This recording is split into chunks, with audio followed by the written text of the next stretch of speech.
ದೇವರ ಪರಿಶುದ್ಧ ನಾಮಕ್ಕೆ ಸ್ತೋತ್ರವಾಗಲಿ. ದೇವರ ಒಳ್ಳೆಯ ಮತ್ತು ಪ್ರೀತಿಯ ಸೃಷ್ಟಿಯಾದ ಮನುಷ್ಯರೇ, ನಿಮ್ಮೆಲ್ಲರಿಗೂ ನಮ್ಮ ರಕ್ಷಕನಾದ ಯೇಸು ಕ್ರಿಸ್ತನ ಹೆಸರಿನಲ್ಲಿ ವಂದನೆ ಹಾಗೂ ಈ ದಿನದ ವಾಕ್ಯ ಧ್ಯಾನಕ್ಕಾಗಿ ಸ್ವಾಗತ. ಪ್ರಾರ್ಥನೆ ಮಾಡಿಕೊಳ್ಳೋಣ.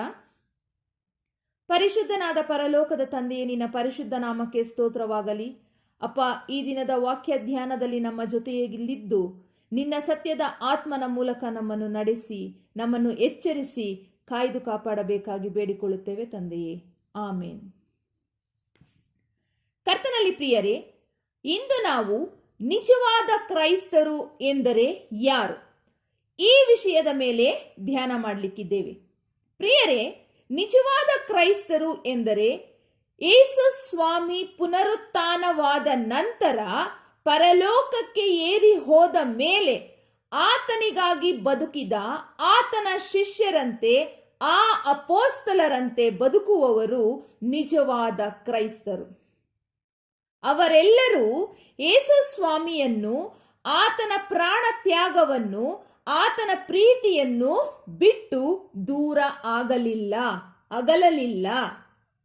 ಪ್ರಪಂಚದ ಇನ್ನಿತರ ಯಾವುದೇ ಆಸೆಗಳಿಗೆ, ಚಿಂತೆಗಳಿಗೆ ತಮ್ಮ ಮನಸ್ಸನ್ನು ತಿರುಗಿಸದೆ ಆತನಿಗಾಗಿ ಬದುಕಿ ಆತನ ಹೆಸರಿನಲ್ಲಿ ಶಿಕ್ಷೆ ಹೊಂದಿದರು, ಆತನಿಗಾಗಿ ಪ್ರಾಣ ತ್ಯಾಗ ಮಾಡಿದರು. ತಮ್ಮ ಪ್ರಾಣವನ್ನೂ ಲೆಕ್ಕಿಸದೆ ಆತನಿಗಾಗಿ ಸುವಾರ್ತೆ ಸಾರುವುದಕ್ಕಾಗಿ ತಮ್ಮ ಪ್ರಾಣವನ್ನು ಅರ್ಪಿಸಿದರು. ಯಾವಾಗ ಅವರಿಗೆ ಯೇಸುವೇ ತಂದೆ ದೇವರ ಮಗನು, ನಮ್ಮ ರಕ್ಷಕನು ಮತ್ತು ಆತನ ಮುಂದೆ ಈ ಲೋಕ ನಶಿಸಿ ಹೋಗುವಂಥದ್ದು ಮತ್ತು ಆತನ ರಾಜ್ಯವೇ ಶಾಶ್ವತವಾದದ್ದು ಎಂಬ ಅರಿವು ಉಂಟಾಯಿತೋ, ಆಗ ಅವರು ಆತನಿಗಾಗಿ ಬಾಳಿ ಬದುಕಿದರು. ಅವರೆಲ್ಲರೂ ಸ್ವಾರ್ಥಕ್ಕಾಗಿ ಜೀವಿಸಲಿಲ್ಲ, ಯೇಸುವಿಗಾಗಿ ಜೀವಿಸಿದರು. ಆದರೆ ಇಂದು ನನ್ನ ಪ್ರಶ್ನೆ, ಇಂದು ನಾವು ಯೇಸುವನ್ನು ಪ್ರೀತಿಸುತ್ತಿದ್ದೀವಿ, ನಾವು ಆತನವರು, ಆತನು ನಮ್ಮನ್ನು ಆರಿಸಿಕೊಂಡಿದ್ದಾನೆ ಅಂತ ಹೇಳುವ ನಾವು ಆತನಿಗಾಗಿ ಹೇಗೆ ಬಾಳುತ್ತಿದ್ದೀವಿ? ಆತನಿಗಾಗಿ ನಮ್ಮ ಜೀವನ ಹೇಗಿದೆ? ನಾವು ನಿಜವಾಗಿಯೂ ಆತನಿಗಾಗಿ ಜೀವಿಸುತ್ತಿದ್ದೀವಾ? ಅದಕ್ಕೆ ಉತ್ತರ, ಖಂಡಿತ ನಾವು ಆತನ ಶಿಷ್ಯರಂತೆ ಆತನಿಗಾಗಿ ಬಾಳುತ್ತಿಲ್ಲ. ನಮ್ಮ ಬದುಕು ಸ್ವಾರ್ಥದ ಬದುಕು. ನಾವು ಈ ಲೋಕವನ್ನು ತ್ಯಜಿಸಿ ಬಾಳುತ್ತಿಲ್ಲ, ಲೋಕಕ್ಕೆ ಅಂಟಿಕೊಂಡು ಬಾಳುತ್ತಾ ಇದ್ದೀವಿ. ನಾವು ಆತನಿಗಾಗಿ ಬದುಕಲು ಪ್ರಾಣ ತ್ಯಾಗಕ್ಕೂ ಸಿದ್ಧವಾಗಿದ್ದೀವಾ? ಈ ಲೋಕದ ಎಲ್ಲವನ್ನು ಬಿಟ್ಟು ನಾವು ಆತನಿಗಾಗಿ ಪ್ರಾಣ ಅರ್ಪಿಸಲು ಸಿದ್ಧರಾಗಿದ್ದೀವಾ? ನಮಗೆ ಈ ಜೀವನದಲ್ಲಿ ಅದು ಬೇಕು, ಇದು ಬೇಕು, ನಮ್ಮ ಮಕ್ಕಳ ಜೀವನ, ಓದು, ಕೆಲಸ, ಮದುವೆ, ಹೀಗಿರಬೇಕು, ಹಾಗಿರಬೇಕು, ಇದೇ ಬೇಕು, ಉನ್ನತ ಸ್ಥಾನ ಬೇಕು, ಈ ರೀತಿಯ ಪ್ರಾರ್ಥನೆ ನಾವು ಮಾಡ್ತೀವಿ.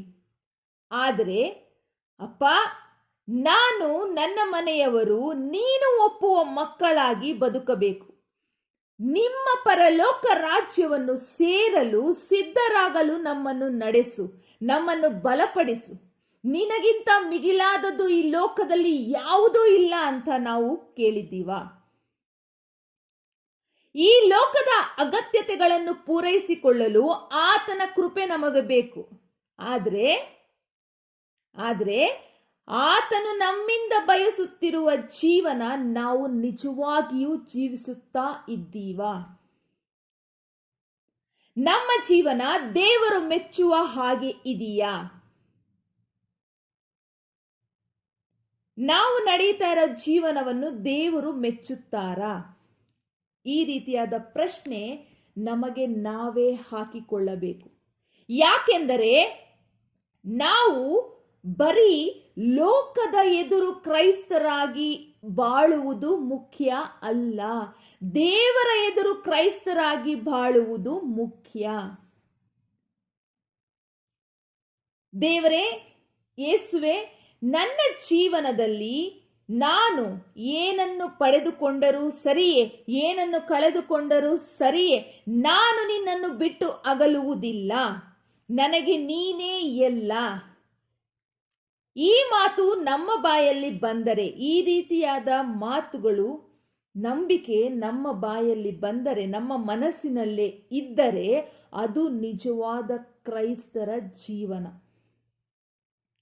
ನಮಗೇನು ಈ ಜೀವನದಲ್ಲಿ ಸಿಕ್ಕಿದ್ರೂ ಸರಿ, ಸಿಗದೇ ಇದ್ರೂ ಸರಿ, ನಾವು ಸಂತೋಷವಾಗಿದ್ರೂ ಸರಿ, ದುಃಖದಲ್ಲಿದ್ರೂ ಸರಿ, ಐಶ್ವರ್ಯವಂತರಾದ್ರೂ ಸರಿ, ಬಡತನದಲ್ಲಿದ್ರೂ ಸರಿ, ಏನೇ ಇದ್ರೂ ಸರಿ, ನನ್ನ ಜೀವನದ ಹಾದಿ ಕಲ್ಲು ಮುಳ್ಳಾದರೂ ಸರಿ, ಹೂವಿನ ಹಾದಿಯಾದರೂ ಸರಿ, ನನಗೆ ನೀನೇ ಬೇಕು, ನಿನ್ನನ್ನು ಬಿಟ್ಟು ನಾನು ಅಗಲುವುದಿಲ್ಲ ಅನ್ನುವಂಥ ದೃಢವಾದ ನಿರ್ಧಾರ ನಮ್ಮ ಎದೆಯಲ್ಲಿದ್ದು ನಾವು ಅದರಂತೆ ನಡೆಯೋದಾದ್ರೆ ಅದೇ ನಿಜವಾದ ಕ್ರೈಸ್ತಿಯ ಜೀವನ. ನಿಜವಾದ ಕ್ರೈಸ್ತಿಯ ಜೀವನ ಎಂದರೆ ತಗ್ಗಿಸಲ್ಪಡುವಿಕೆ, ದೀನತೆ ಮತ್ತು ಅರ್ಪಣೆ. ಈ ರೀತಿಯಾದ ಜೀವನ ನಾವು ಜೀವಿಸಬೇಕು. ದೇವರ ರಾಜ್ಯಕ್ಕಾಗಿಯೂ ನೀತಿಗಾಗಿಯೂ ನಾವು ತವಕ ಪಡಬೇಕು. ಆ ಕೆಲಸವನ್ನು ನಾವು ಮಾಡಿದ್ದೇ ಆದರೆ ಈ ಲೋಕದಲ್ಲಿ ನಮಗೆ ಏನು ಅಗತ್ಯತೆ ಇದೆ ಅನ್ನೋದು ದೇವರ ದೃಷ್ಟಿಯಲ್ಲಿ ಸರಿ ಕಾಣುತ್ತದೋ ಅದನ್ನು ತಕ್ಕ ಕಾಲದಲ್ಲಿ ಆತನು ನಮಗೆ ಒದಗಿಸಿಕೊಡುವಂತವನಾಗಿದ್ದಾನೆ. ನಮ್ಮ ದೇವರು ಸದಾಕಾಲಕ್ಕೂ ಕೈ ಬಿಡುವ ದೇವರಲ್ಲ, ಪ್ರಾರ್ಥನೆಗಳನ್ನು ಕೇಳದ ದೇವರಲ್ಲ. ಆದರೆ ಆತನಿಂದ ಆಶೀರ್ವಾದ ಪಡೆದುಕೊಳ್ಳುವುದಕ್ಕೂ ಸಹಾಯ ಪಡೆದುಕೊಳ್ಳುವುದಕ್ಕೂ ನಮ್ಮ ಜೀವಿತದಲ್ಲಿ ಒಳ್ಳೆಯ ಗಳಿಗೆಗಳು ಬರುವುದಕ್ಕೂ ಒಂದು ಸಮಯವನ್ನು ದೇವರು ಇಟ್ಟಿದ್ದಾರೆ. ಆ ತಕ್ಕ ಸಮಯಕ್ಕಾಗಿ ನಾವು ತಾಳ್ಮೆಯಿಂದ ಆತನ ಪಾದದ ಅಡಿಯಲ್ಲಿ ನಾವು ಕಾಯುತ್ತಾ ಕುಳಿತಿರಬೇಕು. ನಂಬಿಕೆಯಿಂದ, ನಿರೀಕ್ಷೆಯಿಂದ ಆತನಿಗಾಗಿ ಕಾದು ಕುಳಿತಿರಬೇಕು. ಯಾವಾಗಲೂ ಪ್ರಾರ್ಥನೆ ಮಾಡುತ್ತಾ, ಸ್ತುತಿ ಸ್ತೋತ್ರಗಳನ್ನು ಸಮರ್ಪಿಸುತ್ತಾ, ಕೀರ್ತನೆಗಳನ್ನು ಹಾಡುತ್ತಾ, ಆತನಲ್ಲಿ ಸಂತೋಷಿಸುತ್ತಾ ನಾವು ಆತನಿಗಾಗಿ ಎದುರು ನೋಡಬೇಕು. ಇದು ದೇವರು ನಮ್ಮಿಂದ ಬಯಸುವಂತಹ ಕೆಲಸ. ನಾವು ದೇವರಿಗಾಗಿ ಬದುಕುವ ಜೀವನ. ಈ ರೀತಿಯಾಗಿ ಆಗದಿಕ್ಕೆ ದೇವರು ಸಹಾಯ ಮಾಡಲಿ. ನಾವು ನಮ್ಮ ಎಲ್ಲಾ ದುಷ್ಟ ಮಾರ್ಗಗಳನ್ನು ಬಿಟ್ಟು ದೇವರೊಟ್ಟಿಗೆ ನಿಜವಾಗಿಯೂ ಬದುಕಬೇಕು. ಇದು ದೇವರು ನಮ್ಮಿಂದ ಬಯಸುವಂತ ಜೀವನ. ಹೀಗಾಗಲಿಕ್ಕೆ ದೇವರು ಸಹಾಯ ಮಾಡಲಿ. ಪ್ರಾರ್ಥನೆ ಮಾಡಿಕೊಳ್ಳೋಣ. ಪರಲೋಕದ ಪರಿಶುದ್ಧನಾದ ತಂದೆಯೇ, ನಮ್ಮ ರಕ್ಷಕನಾದ ಯೇಸು ಕ್ರಿಸ್ತನ ತಂದೆಯು ದೇವರು ಆಗಿರುವ ಆತನೇ, ಈ ದಿನದ ವಾಕ್ಯ ಧ್ಯಾನಕ್ಕಾಗಿ ನಿನಗೆ ಸ್ತೋತ್ರ ಸಲ್ಲಿಸುತ್ತೇವೆ ಸ್ವಾಮಿ. ನಿನ್ನ ಸತ್ಯದ ಆತ್ಮನ ಮೂಲಕ ನಮ್ಮೊಟ್ಟಿಗೆ ಮಾತನಾಡಿದ್ದಕ್ಕಾಗಿ ಸ್ತೋತ್ರ ಸ್ವಾಮಿ. ನೀವು ಬಯಸುವಂತ ಜೀವನ ನಾವು ಜೀವಿಸಲು ನಮಗೆ ಸಹಾಯ ಮಾಡಿ, ನಮಗೆ ಬೇಕಾದಂತ ಜ್ಞಾನ, ಬುದ್ಧಿ, ತಿಳುವಳಿಕೆ, ವಿವೇಕಗಳನ್ನು ಅನುಗ್ರಹಿಸು ಸ್ವಾಮಿ. ಅಪ್ಪ, ಎಂದೆಂದಿಗೂ ನೀವು ನಮ್ಮನ್ನು ಕೈ ಬಿಡದೆ ಸ್ವಾಮಿ. ನಮ್ಮ ಜೀವನದಲ್ಲಿ ನಾವು ಏನನ್ನೇ ಪಡೆದುಕೊಂಡರೂ, ಏನನ್ನೇ ಕಳೆದುಕೊಂಡರೂ, ನಮ್ಮ ಜೀವಿತದ ಹಾದಿ ಹೇಗೆ ಇದ್ದರೂ ನಾವು ನಿನ್ನನ್ನು ಬಿಟ್ಟು ಅಗಲದಂತೆ ನಿನ್ನೊಟ್ಟಿಗೆ ಸದಾ ನಾವು ಜೀವಿಸಲು ನಮಗೆ ಸಹಾಯ ಮಾಡಬೇಕಾಗಿ ಬೇಡಿಕೊಳ್ಳುತ್ತೇವೆ. ಎಲ್ಲಾ ಘನ, ಮಾನ, ಮಹಿಮೆ ನಿನಗೆ ಸಲ್ಲಿಕೆಯಾಗಿರಲಿ ಸ್ವಾಮಿ. ನಮ್ಮನ್ನು ನಾವು ತಗ್ಗಿಸುತ್ತೇವೆ. ಯೇಸುವಿನ ಹೆಸರಿನಲ್ಲಿ ಬೇಡಿ ಹೊಂದಿದ್ದೇವೆ ನಮ್ಮ ತಂದೆಯೇ. ಆಮೇನ್.